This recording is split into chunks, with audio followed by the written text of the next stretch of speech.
Chapter 5, When Right Was Wrong. Amelia Bedelia went right to work. She did all the little things that Doris usually did, but didn't have time to do on such a busy day. Amelia Bedelia refilled ketchup bottles, poured more salt and pepper into the shakers, folded napkins, and got more sugar and sweetener packets. Most of all, she had fun. Then the unthinkable happened. Suzanne and three girls from Amelia Bedelia's class walked through the door. Amelia Bedelia sank down behind the counter like the Titanic. What should she do? She was excited to tell them about her new job, but she also felt super embarrassed in her waitress uniform.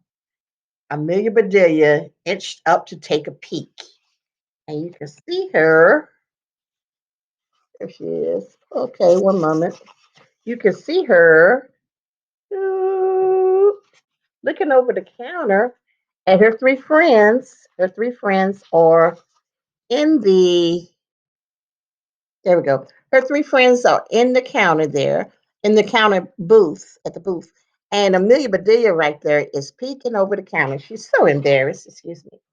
Okay, the girls had chosen a booth where they couldn't see her. Phew! Not if she just stayed out of sight. Stayed quiet.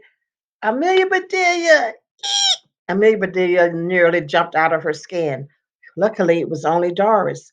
Calm down, honey, Doris said. Your mom was right. You are a good worker. Here's a treat. You deserve it. She handed Amelia Bedelia a strawberry milkshake and a tall, frosty glass. Thanks, Doris, said Amelia Bedelia. As she took her first sip, a big man walked in and sat down at the counter. He was wearing a bright orange baseball cap and a patch on his shirt that said Mike. Amelia Bedelia offered him a menu. No thanks, he said. I know what I want. Good, said Doris. That's as easy as pie.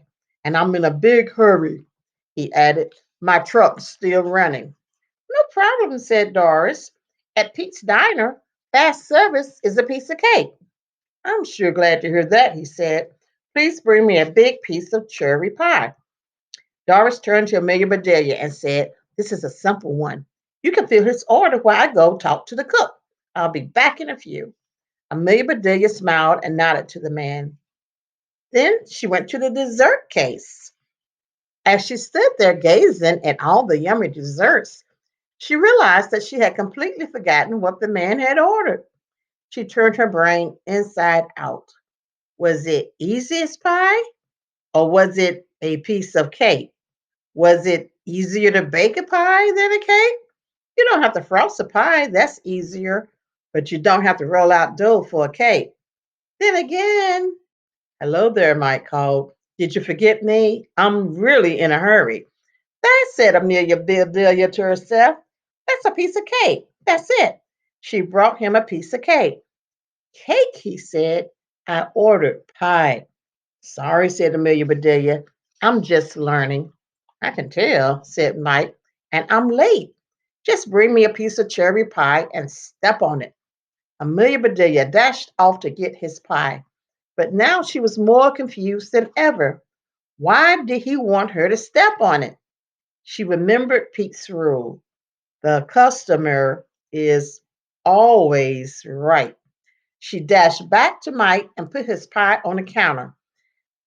At last, he said, sighing happily. As he lifted his fork to take the first bite, Amelia Bedelia climbed up onto the counter. What are you doing? Asked Mike. Hey, get off the counter. Just then, Pete came out of the kitchen. What's all the commotion? He asked. Amelia Bedelia, what are you? Amelia Bedelia raised her foot. You know what she did? She stepped on Mike's pie.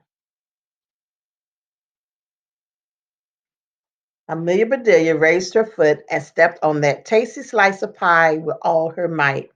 Gooey cherry pie filling spurted all over the counter, all over Mike, and all over Pete. Mike leaped to his feet. That does it, he yelled. I'm out of here. Wait, Pete called. He got an entire cherry pie from the dessert case and raced out to the parking lot after him. By the time Pete came back in, Doris had returned.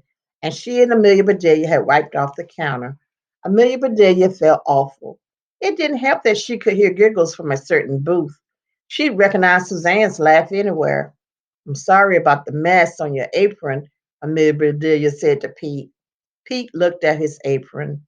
Then he said, at least it matches that ketchup stain. Doris laughed. Amelia Bedelia smiled. Pete sighed and shook his head. I don't know what to say, Amelia Bedelia, except that I have to let you go. Go where? Asked Amelia Bedelia. Go home, said Pete. I'm sorry. I'm sorry too, said Amelia Bedelia. I wanted to see those ropes and cut some mustard, and I really wanted a big tip. I've got a tip for you, said Pete.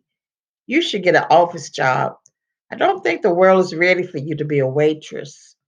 Doris helped Amelia Bedelia out of her uniform. Then she slipped $5 into her pocket. Here, honey, she said, you were the best waitress in training I've ever had.